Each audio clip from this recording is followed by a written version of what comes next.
secularism.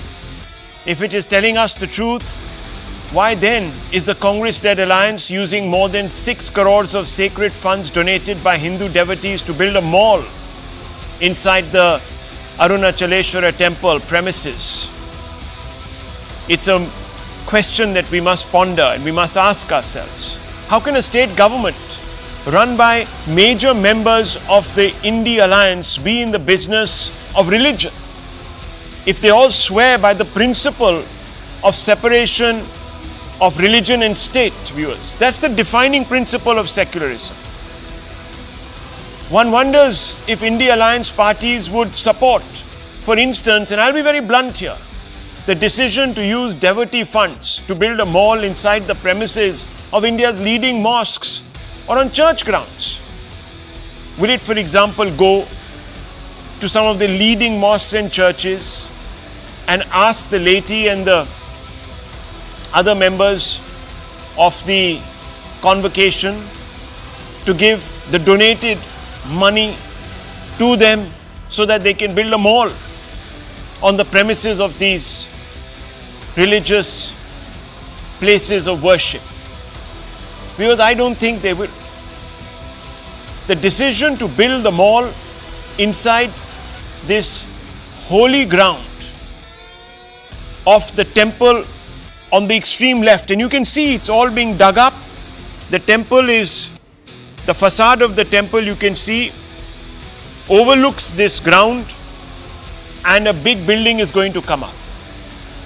Now the decision to build the mall is being severely criticized as an act of desecration of holy temple land and an act of religious discrimination against Hindus. The mall, when it is completed, will also obscure the darshan of the Raja Gopuram. And you can see very clearly, viewers, that's where all the excavators are. And if a building comes up, then you can imagine that this Gopuram, which is seen from about 20 kilometers, will be obscured, and some people who don't go to the temple every day face this Raja Gopuram and offer their prayers from even their homes. The mall is a blight, make no mistake, upon the dignity and religious heritage of Hindus. And I'm not saying it, even the UNESCO is saying so, viewers. Let me walk you through some of the facts that we know as of now. 6.4 crore construction fund is to be drawn from temple resources. Now, what are these temple resources? They are from the hundi, viewers.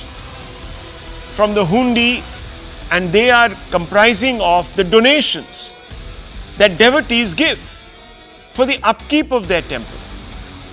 Devotees raise concerns now over the implications on heritage of the temple if it's going to be pullulated by commercial activity, etc. UNESCO's concerns over structural violations before the Madras High Court. The HR&CE department is accused of misusing funds meant for Hindu temples and their upkeep on all sorts of other ancillary activities. But viewers, this act of desecration, as it is being called, is made possible because of one of the most anti-Hindu laws on the books in our country, in our states. The HR&CE Act usurps the rights of Hindus and exemplifies contempt towards Hindu devotees. It is still on the books, even though it traces its origins to British times, when the state under the British wanted to maximize opportunities to loot Indians. In fact, the Act allows modern-day state governments through temple management boards to use donations by Hindu devotees for public works. The state only milks Hindus, and this Act doesn't apply to Christian or Muslim places of worship. I'm not being divisive here, viewers. I'm only stating facts. And let's go into some of the hard facts. Are Hindus discriminated by design? That's the fundamental question we are asking. Are Hindus second class? Let's look at the hard facts. In 1926, the Madras Hindu Religious Endowments Act of 1926 allows the then government to appoint a board to run affairs of temples. This is an absolute fact, viewers. You can check it. In 1959, some 30 years on, the Tamil Nadu government under the Congress revived several provisions of the Act that were once read down by the Supreme Court on pretext of better management and regulation. As if, viewers, Hindus can't manage their own affairs or cannot be trusted simply because perhaps they are not as trustworthy in the eyes of the state to manage their own affairs. That is a strange proposition, isn't it, viewers? Post 1959, in 16,000 of the 44,121 temples, no pujas are recorded in them as the management board alienates the devotees. In 1960, all but 4 Indian states adopt laws allowing the state to govern Hindu temples. Can you believe it? This becomes a national fetish in all states except for 4. Post 1960, 1 lakh acres of temple land are under control of the state via HR&CE Act all across the nation.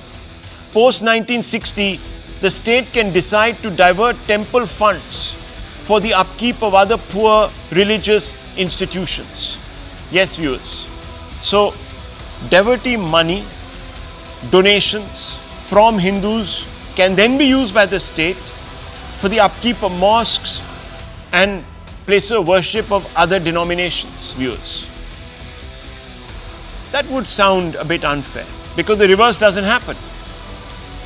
In 1987, Andhra Pradesh government appoints executive officers to organize prayers and oversee customs, religious customs. And there are several of them. And in my book, viewers, which has just hit the stands, I actually elaborate on this point. Then, viewers, it is discriminatory because, for example, the Waqf Act of 1995, it doesn't have such draconian powers that are applied to the state. In fact, this act places considerable powers in a board that is not entirely state controlled. The fact that this discrimination against Hindus is happening in broad daylight is a matter of grave concern. Unfortunately, the courts too have dismissed, viewers, petitions challenging the constitutional validity of the HR&CE Act. This despite the fact, viewers, that the Supreme Court talks about the necessity to uphold secularism in this country. The irony is lost on the Supreme Court, viewers. What is the state doing managing the affairs of a particular religion? That would appear as a travesty. The brazen undermining of the principles of secularism to discriminate against Hindus raises at least 5 questions which I'm going to pose. And I'll tell you, viewers, those who are supporting this will not have the answers. They will obfuscate, they will attack me, they will question everything except for answering the question. But nonetheless, I will still pose them and the questions are there in front of you. Isn't the Tamil Nadu government's decision contemptuous of Hindu sentiments? And the decision I am talking about, viewers, is to use donations by Hindus to build a mall on temple grounds. The Supreme Court held mandir funds can only be used for purpose of public good. I want to ask, what public good is being served by constructing a mall? There is a very specific in law definition of public good, viewers. And I read up about it. The construction of a mall doesn't serve public good. The third question, are Hindus less trustworthy than adherents of other faiths? That they have to have a board, you see, managing their places because you can't trust Hindus. Wow. How selectively and arrogantly dismissive, viewers, the state is of Hindu interests. And I'm not just talking about the state of Tamil Nadu here. Question 4. How can the DMK government claim it is secular when it is managing religious institutions, that too of one particular denomination? Last but not least, why are Hindu donations being used in Tamil Nadu to help maintain places of worship of other denominations, viewers? It's absurd. Let's get to our big debate. Are the insults, viewers, going too far? That's the fundamental baseline question that we are asking tonight, and we are opening this up. Hello, Moto. With that big question on your screens. Now, viewers, once again this evening, we have with us the stellar panel. The BJP is represented.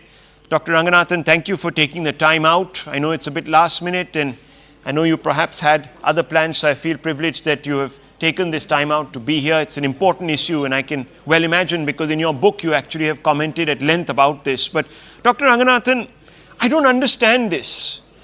You see, if a community says, please let us be, if any other community had said this, the great secular-minded liberals of this country, and I'm a liberal, viewers, let me tell you, they would have all jumped up and said, oh my God, this is Hindu majoritarianism. Now here in Tamil Nadu, you have a government that is disregarding. Maybe this is minorityism, I don't know, but I don't know why they're doing this. Look at those pictures, Dr. Ranganath. What do they tell you? Quite simply, good evening, Rahul. They tell us that we are 8th-class citizens in our own country. Look, but luckily, fortunately, for the time being at least, the court has stayed the construction of the shopping complex right outside the Arunachala temple, which is 1300 years old. Can you imagine if the state wanted to make a shopping complex, a gaudy, big shopping complex with 150 shops, 20 meters in front of Taj Mahal? What hell would have broken loose? In any case, my congratulations to my good friend and activist T.R. Ramesh. You know, he exemplifies the fluidity and vertical movement of the Varna system. He is a Brahmin like Adi Shankara, but now for the cause of Dharma, he has become Kshatriya and taken up the sword like Chhatrapati Shivaji. Good luck to him. Rahul, broadly there are two issues here, and I'd like to read them briefly. Number one, the state control of Hindu temples and their property. Believe me, it is by far the largest, financially most damaging scam of independent India. And I'm choosing my words very carefully. Even using the petroleum sector as a cash cow pales in comparison to the loot and pillaging happening of Hindu temples in the name of secularism. I ask you, if the Congress can bring in a legislation to control Hindu temples in 1959, well, that still stands. Why can't the BJP bring in a legislation to override it and actually support the Supreme Court? Rahul, if you truly believe that religion should keep out of state, the corollary is also equally applicable, that the state should keep out of religion. But does it?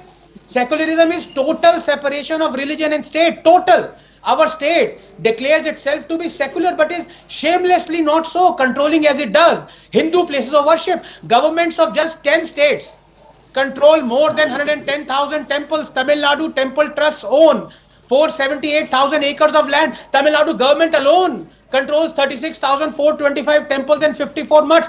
Billions in revenue. Is this secularism? Besides, these are the very people who until last month wanted to eradicate Sanatan Dharma. They are leeching money off it. Rahul, a Hindu temple, its income, its educational institutions are controlled by and interfered by the government. But those of a mosque or a church are not. Why? Only in India can you step aside and watch as the state appoints non-Hindus on boards that control Hindu temples. Only here will we remain silent as Hindu idols are stolen, temple property auctioned, a whole temple-driven ecosystem and way of life dismantled. Believe me, assault on temples has turned into an assault on Hinduism itself. Now, very briefly, point number two, because it's very connected. On this larger issue, why this is happening? This is happening because of selectivity and double standards when it comes to Hindu religious and ritualistic practices. In 2019, Rahul, the Tripura High Court banned animal sacrifice, even though it was centuries-old tradition of worshipping the 10 Mahavidyas. And also in keeping with the 1954 Shirur Mutt judgment that established the sanctity of an essential religious practice. But the judges would hear none of it. In 2014, Himachal Pradesh High Court banned the 600-year-old tradition of animal sacrifice during the Kullu Dasera. The question to be asked is, why should only the Hindu be prevented from conducting rituals? If the state is against animal sacrifice, and laudably so, then shouldn't be against all animal sacrifices conducted in the name of religion. But is that the case? Do the judges have the guts to ban halal, the ritual slaughter, wherein the incision must be deep, that it cuts the carotid artery and the trachea, the blood must be drained completely, this while the animal is still alive? Is that not animal cruelty? That the judges would hear none of it? The head of the animal must be aligned to the Kaaba, and it is essential that Bismillah Rahman Rahim be uttered. Furthermore, Only a Muslim can perform the slaughter. So according to the judges, this is not a ritual. Now the human pyramid height during Janmashtami has been capped to 20 feet. Anything above would apparently inflict harm to humans, said the judge. I want to ask him, during Muharram, thousands of Muslims openly inflict serious bodily harm to themselves and to others with whips laced with steel claws that stab deep into the devotee's flesh. Is that not inflicting harm? But do our milords have the guts to ban this ritual during Muharram? It is the same with banning crackers during Diwali, but allowing millions of tons of stubble to be burned during the same month, or millions of trees to be cut during Christmas, or allowing fireworks during New Year celebrations, because apparently only Diwali is increasing the carbon footprint and controlling the pollution. Rest are purifying the Rahul, 10 seconds. We are 8th class citizens. Accept it. Accept it. Well, viewers, virtue signaling by the Supreme Court, call it that if you want. And viewers, I'm not in contempt here. I'm just passing a observation. And viewers, secondly, discrimination. This has gone on far too long in the name of a warped secularism, viewers. And in my book, viewers, I also point out another fact, that 80%, 85% to be specific, of all these temples earn in donations less than 10,000 rupees. So, the state appropriates all of this money, leaves the temple with nothing. Some of these temples, viewers, have fallen into absolute disrepair, ruin. And that is what Dr. Ranganathan was saying, that it destroys the entire temple ecosystem, and with it, the cultural moorings of a society. Because that's what temples really are. They are the repository of your culture. So, Mr. Narayanan, you are a leading light of the Congress party, and I want to ask you, sir, though today I must tell you that one of your other leading lights, one of the only Dharm Gurus that you have, has come out in Uttar Pradesh and said that you are militantly opposed to Hindus, and he is a person very close to the Vadra family. But that's a different matter. I don't want to confuse you, sir, because, you may not agree with that gentleman, and I don't want to sidetrack us. But I'm just giving some background, viewers. But I want to ask you, Mr. Narayanan, you call yourself a secular party. If you swear by secularism, what are you doing in the business of religion? Can you explain to Dr. Ranganathan, to Narayan Tirupati, to hundreds and thousands of Indians watching tonight? Okay, do I have the floor? Now, you have come to me at 7:16, and let us see how long you let me talk without interrupting. You may as well call yourself, instead of CNN News 18, hatred and dividing the country, News 18. Now let's come to the point that you're talking about, the temple. The temple that in question, Tiruvannamalai, the money of 6.4 crores is spent for the shopkeepers who have been removed from the front of the temple and who have occupied right next to the temple walls and trying to rebuild the place they had. No, the temple's height is, as I understand, I don't know exactly, several hundred feet, and the maximum height of the mall is about, not a mall, shopping complex of about 150 shops, from what I understand, I have read, is about 20 to 24 feet, number one. The court has stopped it. I welcome that. I think the temple should be clear, and people should be consulted. But now let's come back to the point of using the temple's money.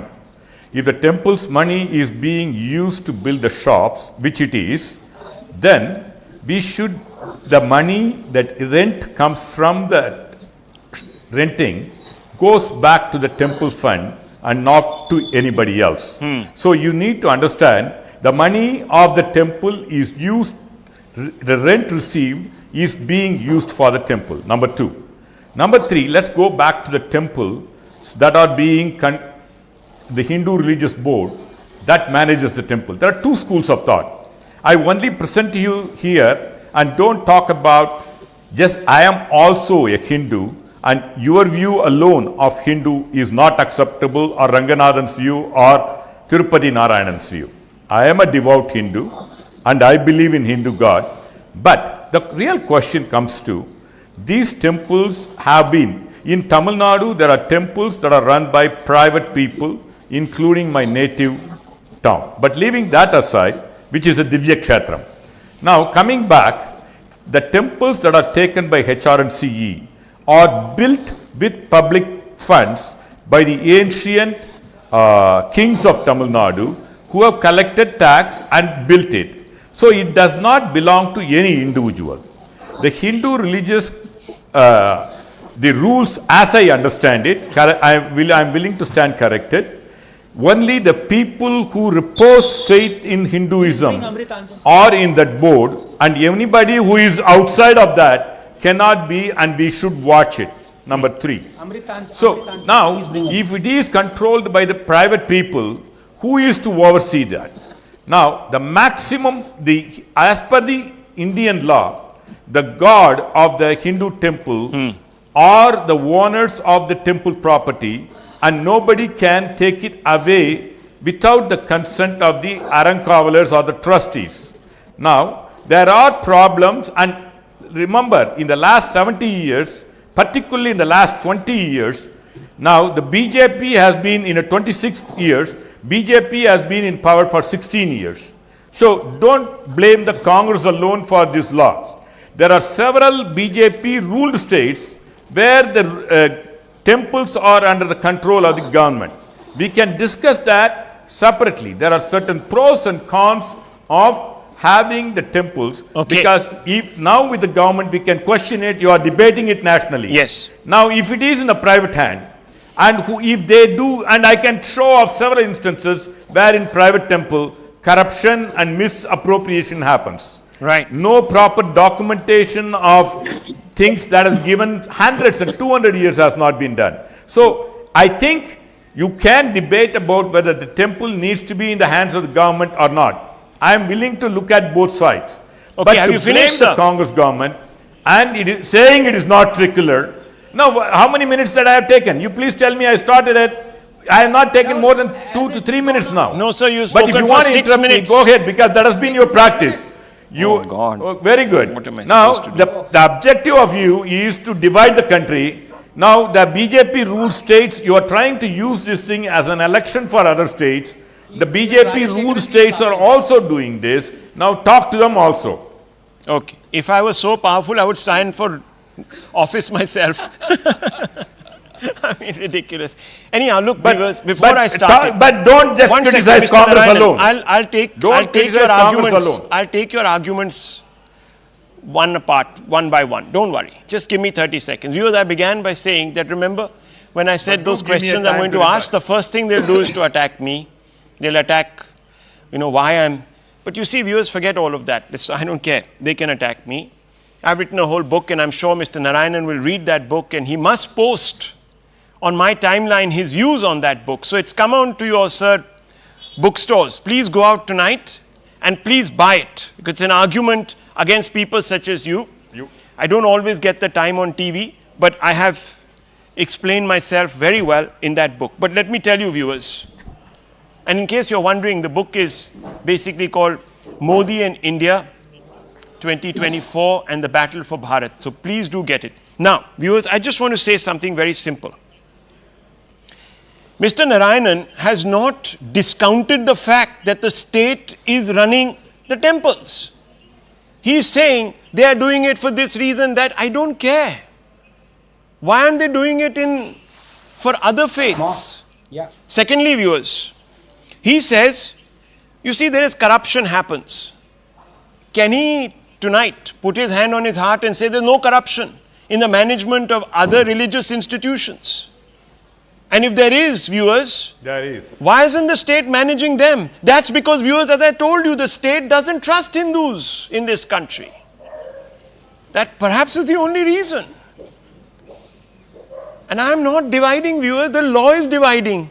I'm only asking for that law to go so we all get united. He's got the wrong end of the stick. And let me tell you, viewers, he says public good, you see, public good. Yes, okay. So you create shops, you sell a lot of wares, the temple makes that money, and guess who comes and takes it all? It's the state. So what are you talking about? And let me tell you, viewers, in Tamil Nadu, viewers, the state can still decide to divert temple funds for the upkeep of other religious institutions. It is an allowance that is made. No, cannot. But let me still get in Mr. Narayan Tirupati, because I have a big complaint, and I think Dr. Ranganathan shares that complaint, is why aren't you doing anything about it, sir? You're in the BJP. You know, one of your own chief ministers was ticked off by the Prime Minister when he tried to appropriate the Char Dham, if you remember, and he had to quickly back off, and he lost his job for that. But why aren't you doing it in other states, if at all? Rahul, first of all, I strongly condemn this state government, the Tamil Nadu government, for doing this. And as far as the HRNC board is concerned, who are they? Who are they to construct a mall inside the temple premises? It is the temple land. They have no right, they have no authority, they have no legal authority to do that. Who is the owner of the temple? As rightly said by Mr. Narayan, the deity is the owner of the temple. Then, who should decide it? The trustees or the Arangavalar, what Mr. Narayan said, they have to decide. Where are the trustees?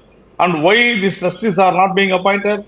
Why the HRNC is taken control? The HRNC has got no business because it is just a supervisory body according to the Act. As per the HRNC Act, it is the only a supervisory body. Whenever there are problems arising in the trust or the management, the HRNC board can intervene. But what is happening in India, what is happening No, that's in Tamil fine. Nadu is Mr. that Tirupati, HRNC no, hang on. That is all very well. We all know the problem. Can you give us the silver bullet solution, sir? Strike it down. Strike it down. I am doing it, sir. Why No, are you I am not doing doing it. it When in you BJP gave 6 minutes to everyone, I think you should give me at least 60 seconds, sir. You are not doing that. And we have been fighting this HRNC, the corrupt HRNC, for so many years, more than 30 years. And this HRNC has got no business to do this. As far as your question is concerned, what we have to do, it is not in the central government's ambit. That is the main issue. The temples are the state subject. And as rightly pointed out by you, there is nothing wrong. There is a private member bill also comes up. Definitely, we will consider, we should consider, and we should do it. Okay, as far as you should do is it. concerned, you yourself said that yes, Okay. we have to do Okay, it. so one There second. was a Dr. problem in Ranganathan, very Chardham, quick we all know response that. to Mr. Narayan Tirupati before I bring in the fourth speaker. Yes, Mr. I Tirupati think is you a have good not friend, given but me that much time as you gave it to Mr. Ranganathan. And sir, a very small question to you and a commentary there. Who is, sir, the chairperson of the Somnath Trust? Do you know his name? yes, Who? Honorable Prime Minister. Correct. What Yes, business Honorable does the Prime Prime Minister. Minister of India Yes. have in running a temple trust? When you are complaining of the he same is- in Tamil he- Nadu, the fact Sir, of the matter is sir. that BJP is controlling more temples than Congress.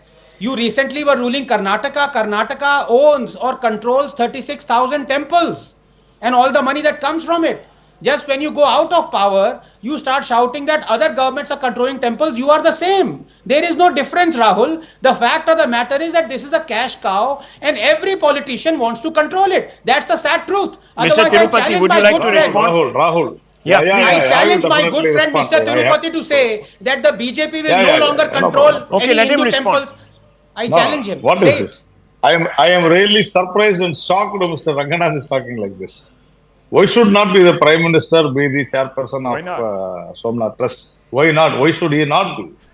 He is having a fight in the temple. He is definitely an ardent devotee, and absolutely there is nothing wrong in he being the chairperson. What is wrong in it? Does any law Nothing stop it? wrong. Is that Nothing illegal? wrong, Rahul. Is that illegal?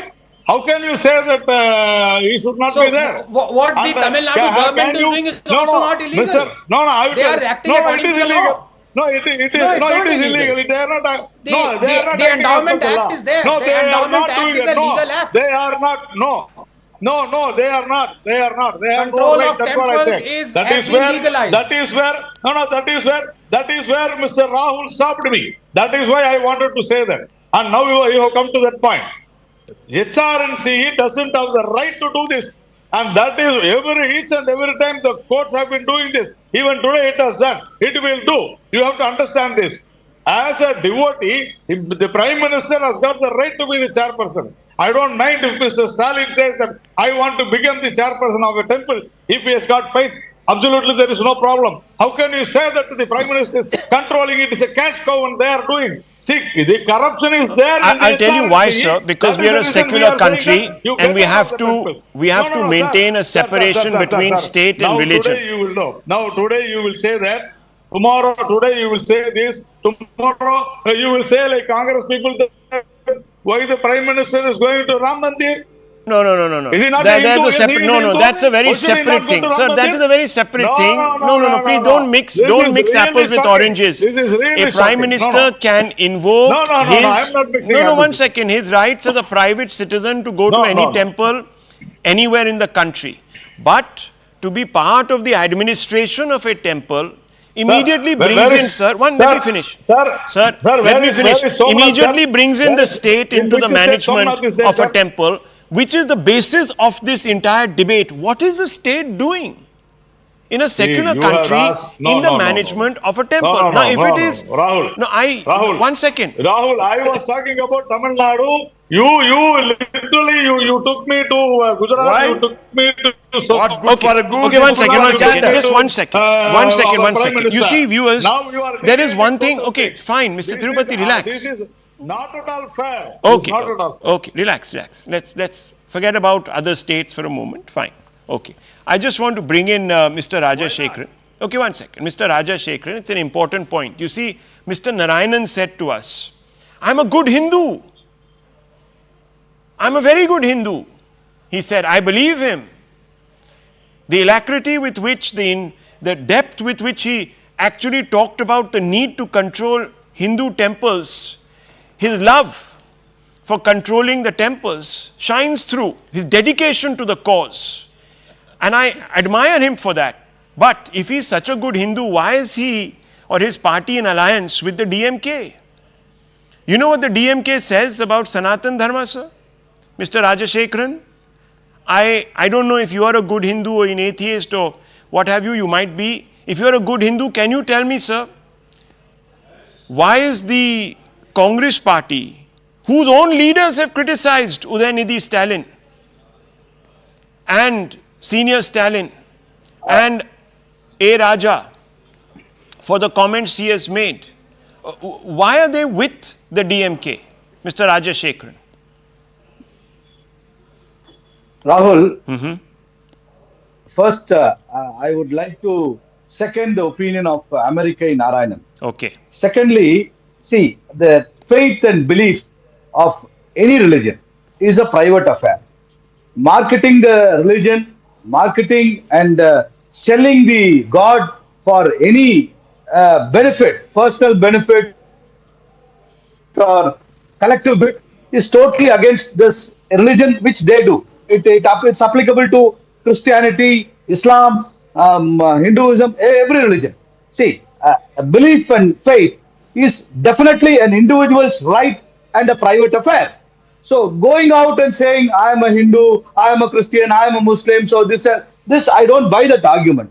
As far as the HRNC of Tamil Nadu is concerned, the last 3 years, they have recovered all the encroached, grabbed property of Hindu temples, ancient Hindu temples, from the people who are.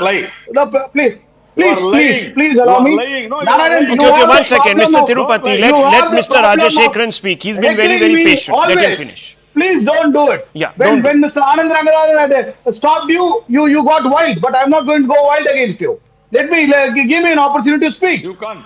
See, the HRNC department has recovered the lands encroached or grabbed by the people in the name of Hindus.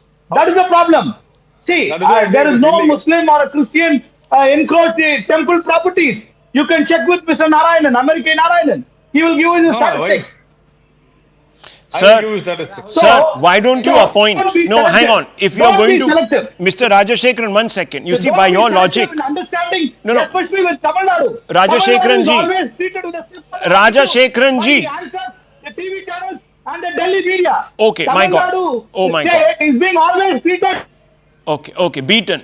with a simple One issue. second, I'm sorry. viewers. Being the 4 panelists are from Tamil Nadu and 2 are against Tamil Nadu. Oh, wow. Now we are playing the parochial card. Sir, you have gone from playing the universal Hindu card to the parochial card. Sir, let me tell you that these card games are very dicey because you don't know what card you are being dealt with. No, you are playing the communal card. I wish I was, sir. I am have pointing the right out to play the parochial card. I am pointing out Rajashekharan ji. I should give it back. Rajashekharan ji, tell me something. What is communal? And Dr. Ranganathan, can you please explain to these 3 enlightened folks here, why is it communal? Dr. Ranganathan will speak Excuse about me, being why is it? the Okay, sir, 8th please. level citizen or 8th grade citizen, which is not true. He Okay. is the first level citizen. He is Okay. the first grade citizen. And Yes. I am the 8th grade citizen in the panel. Right. That's the harsh truth. Sir, then I am not a citizen at all. Okay, so wait a minute. Let me bring in Dr. Ranganathan. Look, jokes aside, Dr. Ranganathan, Rahul, it's very, yes. how You know, are we I being? know. How are you and I being communal and divisive? I thought we were arguing for the doing away of a sort of discriminatory secularism that flows from this HR and RC Act, HR and CE Act. Rahul, I believe in Occam's razor. You see, I believe in simple explanations. I cut through the shaft. So, you see, the point is we are being branded communal right here because every party cutting across ideologies is for controlling Hindu temples and they have rationalized it to perfection. You just heard the 3 speakers here. They don't understand what secularism means. The state, even though it may be according to one person out here saying that, look, it is to remove corruption that the state has gotten in. I want to ask you tomorrow, if Adani's companies are corrupt, do you think the Prime Minister has a right to go into Adani company and control it? Well, pun not intended. Number 2, as far as Mr. Narayanan, Mr. Narayanan is saying that, look, it is to the profits that are to be made out of a shopping complex are to be given back to the temple. He should really know what the advocate and activist T.R. Ramesh has said authoritatively to the Honorable High Court. He has said that the state government of Tamil Nadu should have collected 6,800 crores per year from the temple land. Instead, it has collected only 58 crores, not even 1%. This is the kind of loot that is happening right now. 5,900 odd crores are being lost by Hindu temples every year, and none of these people care. Not even BJP, not even DMK, not even Congress. That's the truth. No, what is he trying to say? I don't understand. With facts. Okay. I think Mr. Ranganathan, Dr. Ranganathan is totally out of... You need to talk to Mr. T.R. Ramesh, I'm Mr. sorry, sir. Tirupati. You need to talk to You know Mr. what? T.R. You know Ramesh. what, viewers? We should connect with Mr. T.R. Ramesh. We should connect with him. In any case, I want to bring out some other facts. Viewers, 1 minute. Everyone silent, please. I want to bring out a couple of facts. 1 second, gentlemen. Let me read out chapter 7 of this HR and CE Act, viewers. Even for a moment, if you accept, okay, chalo. The HRC Act we should take as our holy Bible. Chapter 7 on encroachments, transfer of lands, opputenant to or adjoining religious institutions prohibit except in special cases, notwithstanding anything contained in section 34. No trustee of a religious institution shall lease or mortgage with possession or grant a license for the occupation of any land belonging to the religious institution, which is opputenant to or adjoins the religious institution, or any sacred tank, well, spring or watercourse appurtenant to the religious institution, whether situated within or outside the precincts thereof, and it goes on and on. Then there is a penalty for offences in connection with encroachment. Viewers, the HR and CE Act itself, if you were to apply it in letter and spirit, would not allow for this to happen. But here it is, viewers, bulldozers, everything, and luckily the High Court has stepped in. Now, you see, viewers, there are two questions that have not been answered even now, despite my asking them repeatedly. And I'm going to wrap out of this by posing them once again, because I'm not going to get the answer. The answer I'll get is, Rahul, you're communal. Mr. Shiv Shankar, you are communal. We are inclusive, even though we have laws that discriminate. So true. Thanks for admitting. So let me say, isn't the state government's decision to go ahead with a mall on Mandir land contemptuous of Hindu sentiments? There's only a stay right now, viewers. The state government ain't giving up this fight. Secondly, SC held Mandir funds can only be used for purpose of public good. What public good? Under the law, the definition of public good, and we do believe that C. Rajashekharan is a very qualified lawyer. And if I were to read out the definition of public good, viewers, your faces would pale. No, actually, they would turn turnip red. You would be angry. So, I don't understand what public good is being made or served by constructing a shopping complex / mall, call it what you want to. Are Hindus less trustworthy than adherents of other faiths? I am being told on this panel by a great Congress leader that, listen, corruption happens, as if it happens in no other religion, faiths and places of worship. Everyone else is squeaky clean. It's only the Hindus that are perhaps predisposed to corruption. What a contemptuous thing to say, viewers. What a contemptuous thing to say, and with such profundity, the man says it.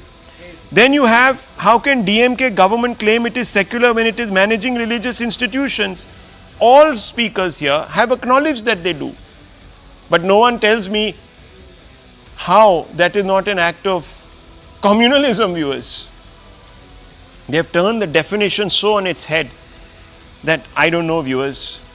Even Webster will come and take a lesson or two from them.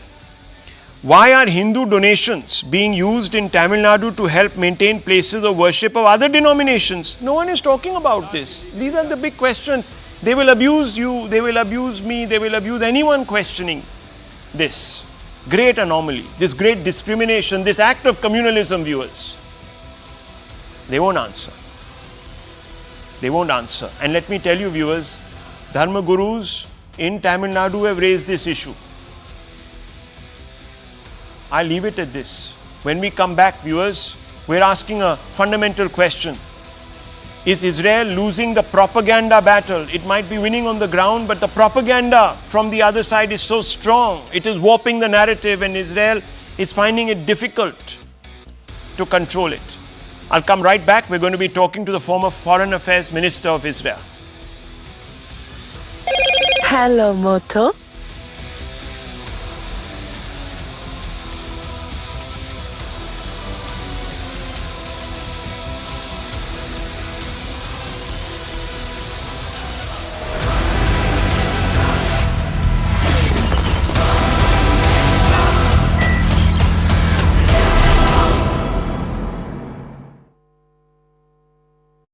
बंद करो मत।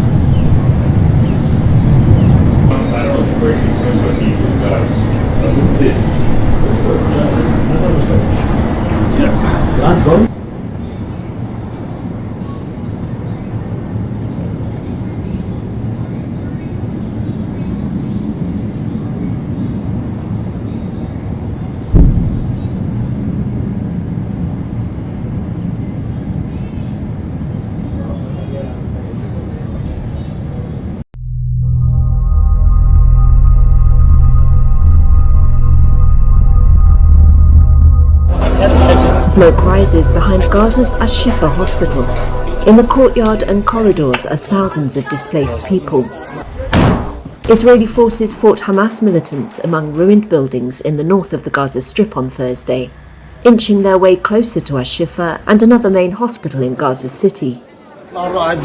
In the emergency room, this man says he and others tried to head south, but when they reached the road, a tank fired at them. Others fled along a frontline route. The White House said on Thursday Israel has agreed to pause operations in northern Gaza for 4 hours a day from Thursday, the first sign of respite in Gaza's war, allowing people to flee along 2 humanitarian corridors. Some of those escaping on Thursday said they feared another Nakba, the catastrophe of their mass dispossession after Israel was founded in 1948. They are driving people to schools and scaring them so they would leave. What we see today is a plan for a second exodus. What do things look like behind us? Death and destruction. Death and destruction. US President Joe Biden says he's seeking a longer halt of 3 days to help secure the release of hostages held by Hamas. We're hopeful. Things are moving along.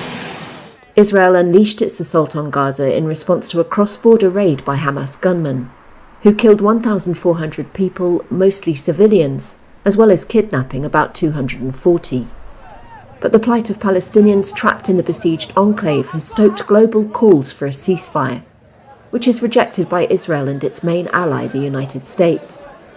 Palestinian officials said more than 10,800 Gaza residents had been killed as of Thursday, about 40% of them children. At a humanitarian conference in Paris on Thursday, officials from about 80 countries and organisations were trying to coordinate a response. Jan Egeland heads the Norwegian Refugee Council. We cannot wait a minute more for a humanitarian ceasefire across Gaza for all of the civilian population there. And we cannot wait a minute more for a lifting of the siege, which is collective punishment of 1 million children.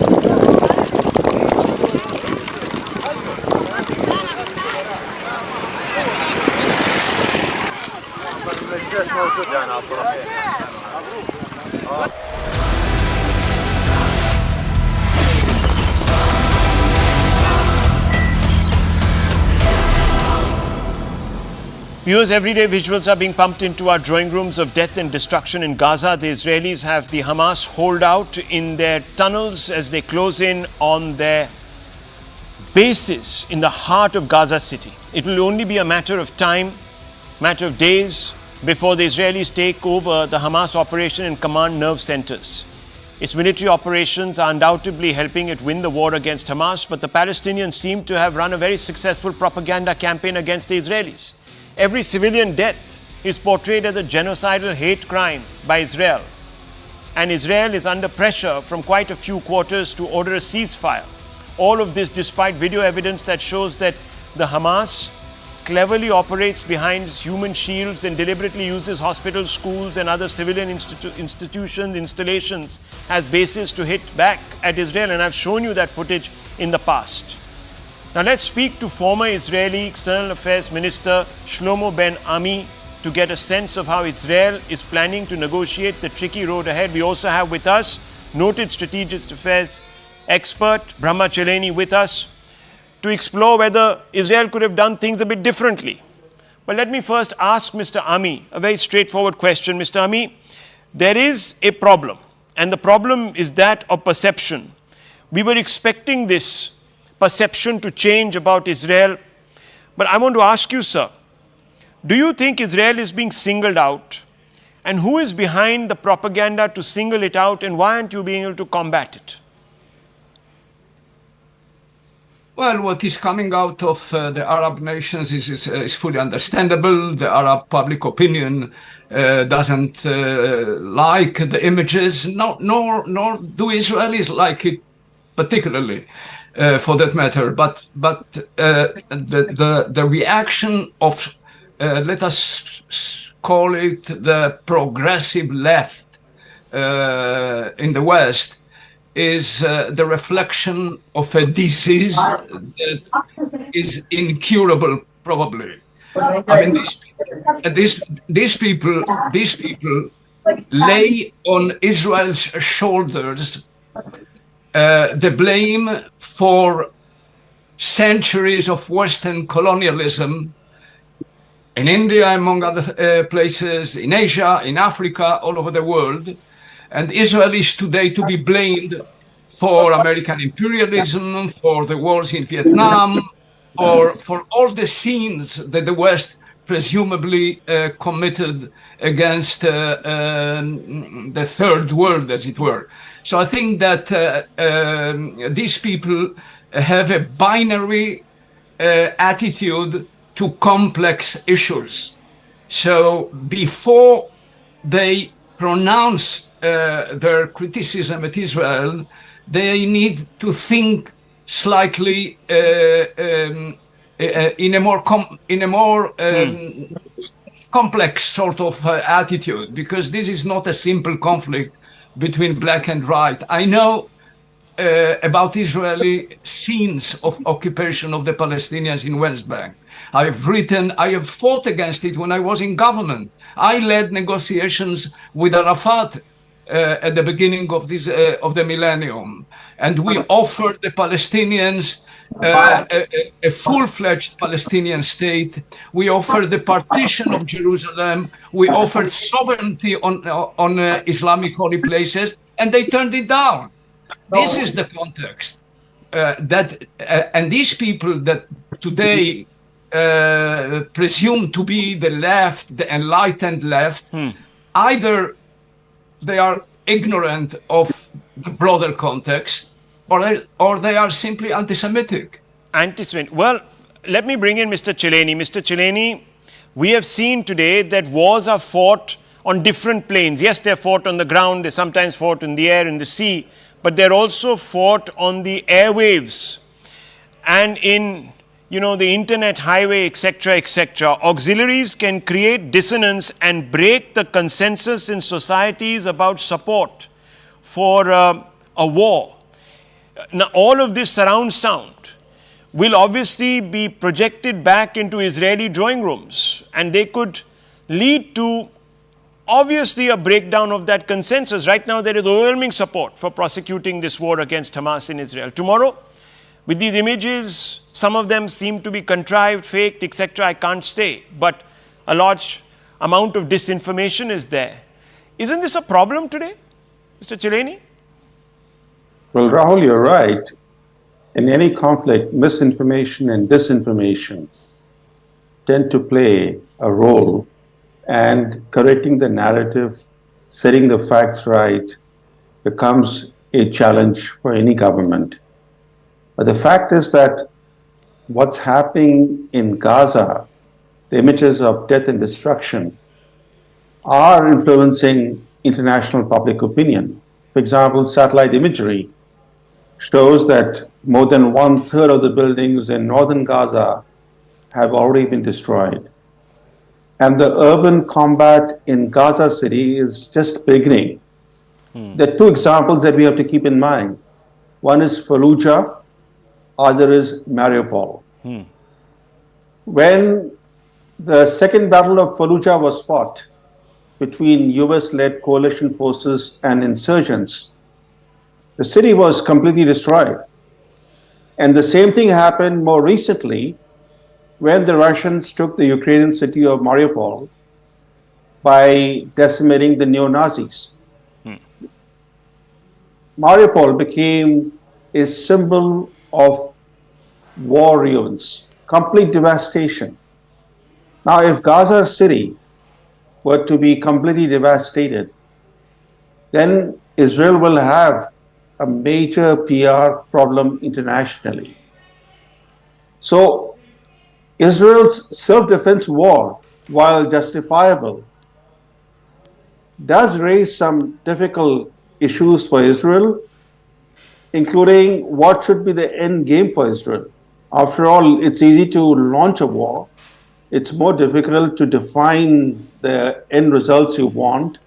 Do you want to reoccupy Gaza? Do you want to run Gaza? As the Israeli Prime Minister seems to indicate, if that were to be the military objective, then of course we're looking at a pretty drawn-out conflict. In fact, the longer this conflict lasts, the greater the likelihood of a wider war. Right. That is not in Israel's interest. That is not in America's interest. It's also not in India's interest that this conflict widen beyond Gaza. True. I think those are wise words, and I think we've heard two perspectives here. Israel should go back to the drawing board and perhaps work out its objectives and aims, and perhaps also look at where, or probably game it on a board. I don't know what they do in military schools, etc., strategic analysis institutes, but they should really look at where we could be in the next 2 months, 3 months, etc. Getting into a war is easy, as Mr. Chireni said. Defining the objectives and getting out can be more difficult. We leave it at that, viewers. The Right Stand coming up with Anand Narasimhan.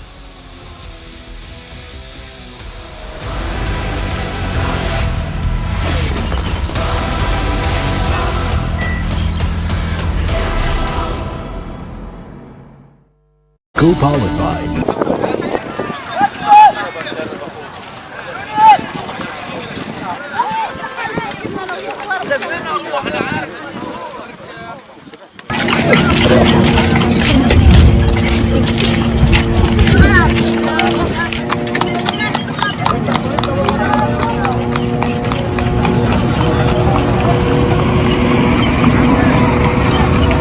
نار لهيب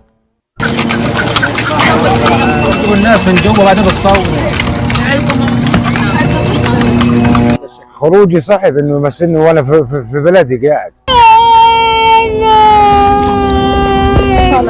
معايا خرج تنزل. يلا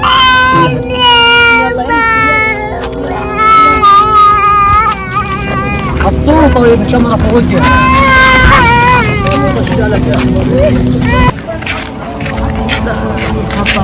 يلا الله هاي. ما شاء الله بفجة ولا يهمك عاد كلنا اولادك ها. نعم ولا يهمك كلنا اولادك. اذا كانت الدنيا بخير. جننت الحج هيا.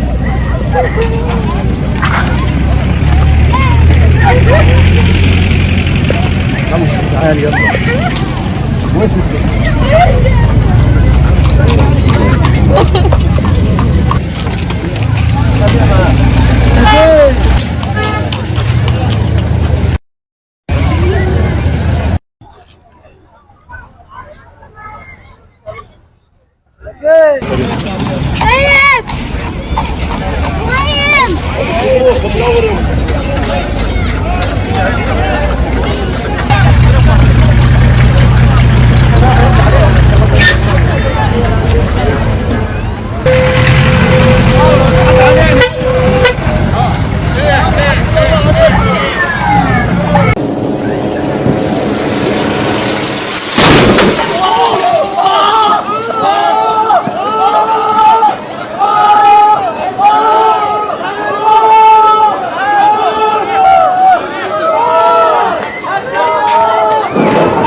شفت الوطن ايش بده؟ شفت الوطن ايش بده؟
Thank you.